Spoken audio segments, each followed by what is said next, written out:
पाचिला पणसर cake आपण केबे बनैछंती मु मध्य केबे बनै नथिली मोर एटा फर्स्ट ट्राई थिला फर्स्ट ट्राई रे रिजल्ट एते भल आसे बोले मोर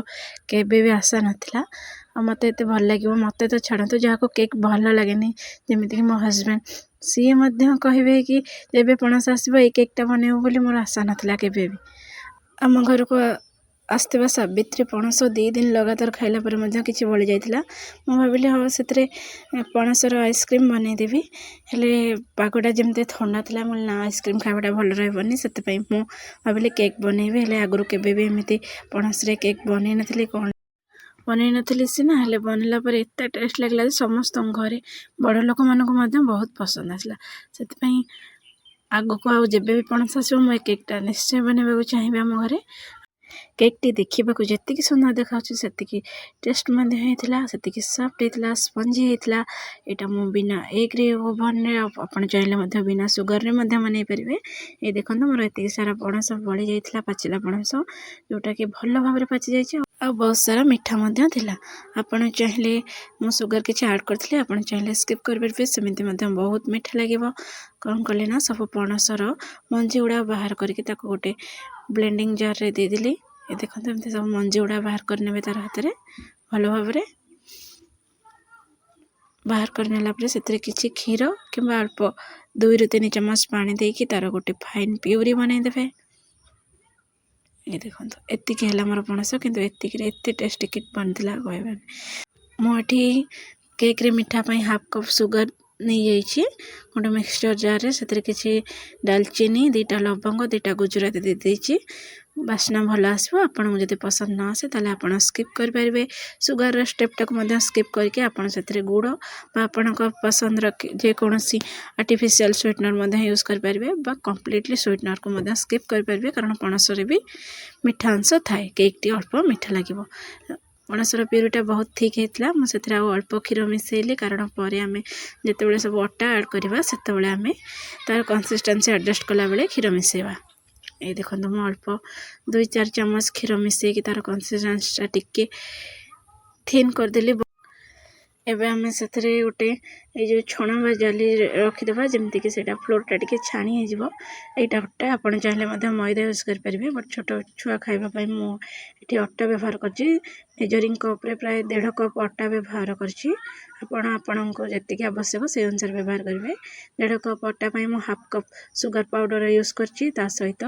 3 छोटा चम्मच मिल्क पाउडर एटा भी कंप्लीटली ऑप्शनल आपण चाहिले यूज कर परबे नहले चाहिले मध्ये स्किप कर परबे कारण हमें ऑलरेडी एथरे मिल्क ऐड करबा सेति पई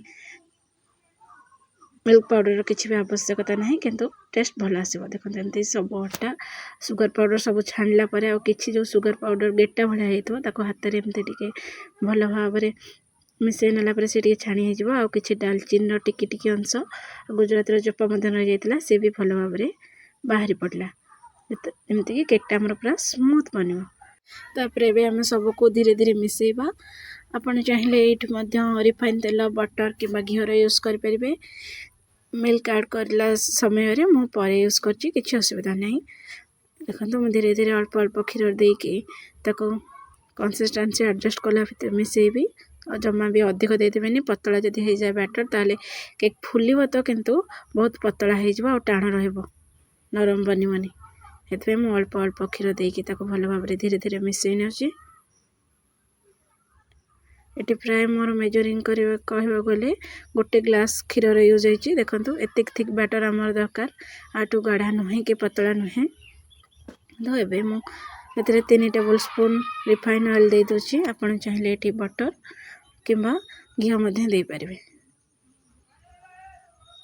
यदि आपण रिफाइन ऑयल यूज करू नथिबे ताले घी दे परिबे किछि असुविधा नै सेतरे मध्ये बहुत बढ़िया टेस्ट आसीबो रिफाइन तेल देला पर ताको भलो भाबरे धीरे धीरे मिसेइ नेले देखंतु एबे हमर बैटर कंप्लीटली रेडी मु सेतरे बेकिंग पाउडर के बेकिंग सोडा किछि भी यूज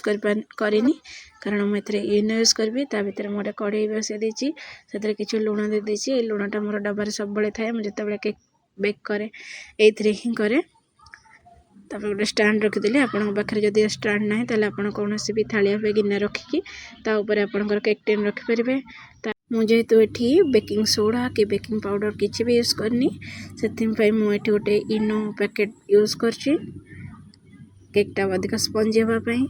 से अल्प किसी पानी देकी तार बबल्स आसले भल भाव में मिसई ने आपड़ चाहिए इन जगह बेकिंग पाउडर और बेकिंग सोडा दुईटा जाक यूज करें। केक टिन में मुझे बैटर पेपर लगे रेडी कर देची आमर बैटरटा देदेबा केक टिन में आपण पाखे जब बटर पेपर ना तार गोटे टिप्स आपण सहित शेयर करी। नॉर्मल पेपर जो A4 साइज पेपर जो थे आम लिखे खातार जेकोसी पेज चिरिकी भल भाव दी साइड्रे तेल कि बटर लगेदेवे टिन में किसी तेल बा बटर लगे से पेपर साइज रे काटिक रखिदेवे से एकदम बटर पेपर भली काम कर। डेकोरेशन मुझे ड्राई फ्रूट्स और चेरी की काटिकी साइज रे गोटे फ्लावर डिजाइन बन देती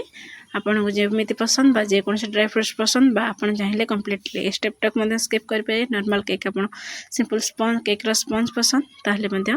स्किप करेंगे। मुझे किसी चेरी और आलमंड को काटी देती कि सजे नहीं सहित किसी पंपकिन सीड्स दे देती देखो केते सुंदर देखा देखो केते सुंदर देखा बिना कौन से कलर फ्लेवर बास्ना बहुत बढ़िया आसूला।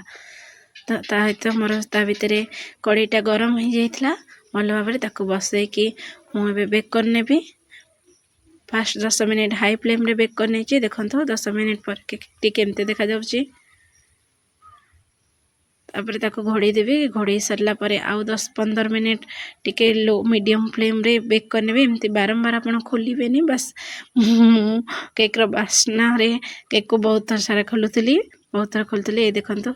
आउ 10 मिनट माने 20 मिनट बेक है भीतर टे कंचा अच्छी से घोड़े देले कलरटा भी ब्राउन आसीनी मझीटा टिके येलो देखा साइड गुड़ा टिके ब्राउन आसला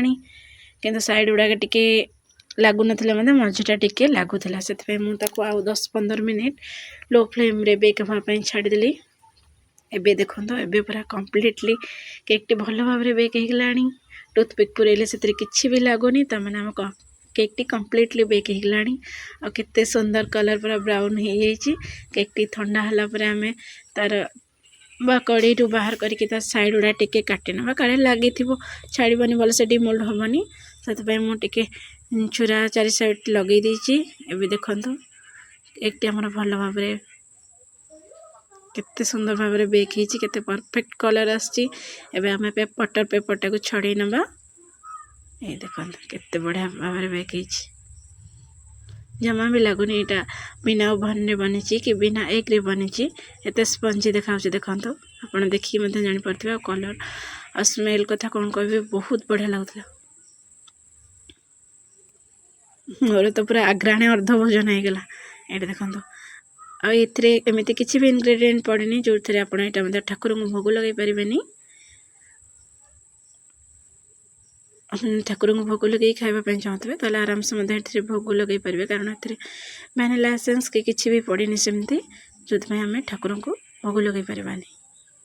देखो केते सुंदर देखा तथापि टिके टिके गरम थिला देखो कम्प्लीटली कोल कर नी देखो काटला पर फास्ट बाइटा मु खाई अन्य मानक देती केते सुंदर केक देखा देखी नि टेस्ट पूरा एक नंबर थिला एमती काटिके आप एयर टाइट डब्बार स्टोर करके रखिकी 2-4 दिन खाई पार फ्रिज रे स्टोर कले अधिक दिन जाए रही एत दिन आपंकर एक एक बचीबनी। रेसिपीटी आपको पसंद आसते लाइक शेयर कमेंट करने को भूलें सब्सक्राइब करने को भूलें आमती घरे ये पाचिला पणास सीजन में एमती केक बन निजे खातु आ छुआठू बड़ मान समस्त कहतु रही राधे राधे।